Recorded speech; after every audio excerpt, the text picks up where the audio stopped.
राहुल गांधी के बयान को लेकर बीजेपी संसद में लगातार हमलावर रही है और उनसे माफी की मांग पर अड़ी रही। इस बीच सूत्रों के मुताबिक विदेश मंत्रालय की कंसल्टेटिव कमेटी में राहुल गांधी ने लंदन में जो बयान दिया उस पर सफाई दी है। उन्होंने कहा कि उन्होंने सिर्फ देश में लोकतंत्र के हालात पर सवाल उठाए थे, किसी और देश को हस्तक्षेप करने के लिए नहीं कहा था। राहुल गांधी के मुताबिक उन्होंने ये भी कहा कि ये हमारा आंतरिक मामला है और हम इसका हल निकाल लेंगे। भारत की G20 अध्यक्षता को लेकर विदेश मंत्रालय की कंसल्टेटिव कमेटी की ये बैठक बुलाई गई थी और सूत्रों के मुताबिक शुरू में राहुल गांधी ने कोई टिप्पणी नहीं की, पर अंत में वो कई विषयों पर बोलने लगे, जिसके चलते बीजेपी सांसदों ने उन्हें टोका और फिर विपक्षी सांसदों और बीजेपी सांसदों के बीच तीखी बहस हुई। इस बैठक में विदेश मंत्री एस जयशंकर, विदेश राज्य मंत्री मुरलीधरन, राहुल गांधी, शशि थरूर, शत्रुघ्न सिन्हा, प्रियंका चतुर्वेदी, अनिल हेगड़े और महेश जेठमलानी जैसे लोग मौजूद थे।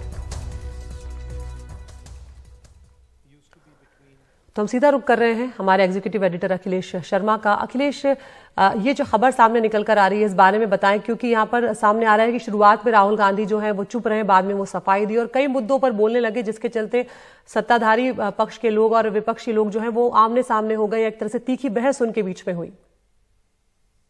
जी अदिति, कल ये विदेश मंत्रालय की सलाहकार समिति की बैठक हुई थी, जो कि विदेश मंत्री जयशंकर की अध्यक्षता में हुई थी। इसका विषय था भारत की G20 की अध्यक्षता। और इसमें शुरुआती में जो दौर था उसमें सभी सांसदों ने अपनी बात रखी कि अभी तक जो G20 की बैठक हुई है उसका क्या रिस्पांस आया है, आगे किस तरह की योजना है। जब राहुल गांधी की बारी आई तो वो इस बारे में कुछ भी नहीं बोले। हालांकि बाद में कई बीजेपी सांसदों ने राहुल गांधी का नाम लिए बिना ये टिप्पणियां की अपने ओपनिंग रिमार्क्स में कि किस तरह से कुछ लोग भारत के लोकतंत्र पर सवाल उठा रहे हैं, जबकि आपातकाल जो है वो लोकतंत्र पर काला धब्बा था।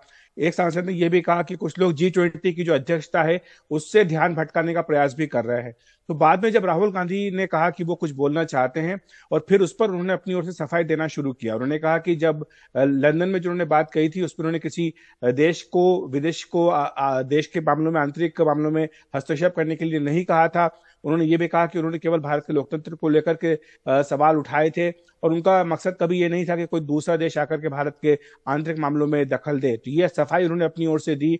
इस पर विदेश मंत्री जयशंकर, जो कि अध्यक्ष हैं इस समिति के, उन्होंने उनको टोका और कहा कि आप इस पर राजनीतिक टिप्पणी मत कीजिए। जो विषय है बैठक का G20 का, उसी पर आप बोलिए और आप अपनी बात जो भी है वो संसद के अंदर बोल सकते हैं। बीजेपी के कई सांसदों के साथ उनकी बहस भी इस बारे में हुई और क्योंकि बीजेपी सांसदों का कहना था कि राहुल गांधी इस संसदीय मंच का इस्तेमाल अपने राजनीतिक उद्देश्य के लिए कर रहे हैं, तो बाद में यह स्पष्ट कर दिया गया राहुल गांधी को कि आप इस समिति में अब अपनी इस तरह से बात नहीं कर सकते हैं। आपको जो भी बोलना है वो आप अपनी बात लोकसभा के अंदर रखें। और लेकिन कांग्रेस के जो सांसद थे उसमें उन्होंने राहुल गांधी का समर्थन किया और उन्होंने कहा कि जब बिना नाम लिए उनके बारे में कुछ टिप्पणियां की गई हैं तो राहुल गांधी को भी बोलने का अधिकार है और उसके बाद राहुल गांधी भी अपनी बात कह सकते हैं। तो इस तरह से काफी तीखी बहस वहां पर कांग्रेस के, विपक्ष के सांसदों और बीजेपी के सांसदों के बीच में हुई। लेकिन ये स्पष्ट कर दिया राहुल गांधी ने अपनी ओर से कि उनका मकसद किसी भी तरह से भारत के लोकतंत्र में बाहरी दखल का नहीं था, क्योंकि आप जानती है अदिति कि सबसे ज्यादा जो विवाद हो रहा है राहुल गांधी की टिप्पणी पर वो ये इसी बात को लेकर हो रहा है कि उन्होंने अमेरिका और यूरोप के बारे में कहा कि वो जो लोकतंत्र भारत में खतरे में है उसको लेकर मूक दर्शक बने नहीं रह सकते हैं।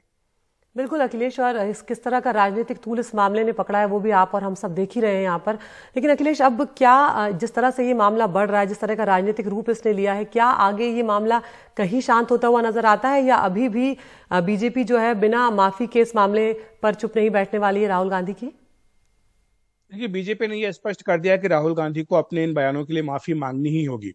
हालांकि गृह मंत्री अमित शाह ने एक इंडिया टुडे के कार्यक्रम में जरूर ये बात कही है कि विपक्ष को इस पर आकर बात करनी चाहिए। सत्ता पक्ष और विपक्ष के सांसद और नेता मिलकर के बैठ सकते हैं, इसका समाधान निकाल सकते हैं। तो ये सरकार की तरफ से पहली बार कोई इस तरह की बयान, इस तरह का पहल का कोशिश की गई है। तो अभी विपक्ष के ऊपर निर्भर करेगा कि क्या वो स्पीकर के साथ, सरकार के साथ बैठ के बातचीत करने के लिए तैयार हैं या नहीं है।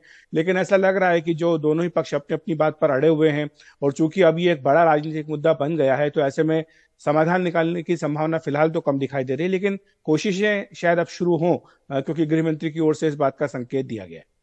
बिल्कुल, बहुत बहुत शुक्रिया अखिलेश इस तमाम जानकारी के लिए। तो जिस तरह से अखिलेश बता रहे हैं, भारत की G20 अध्यक्षता को लेकर विदेश मंत्रालय की जो कंसल्टेटिव कमेटी थी उसमें ये बैठक बुलाई गई थी, जहां पर राहुल गांधी ने एक तरह से सफाई देने की कोशिश की है कि उन्होंने लोकतंत्र को लेकर सवाल उठाए थे, देश के किसी दूसरे देश को हस्तक्षेप के लिए नहीं कहा था। हालांकि दोनों पक्ष, जो सत्ताधारी पक्ष और विपक्ष है, उसके बीच में तीखी बहस भी इस मामले पर हुई।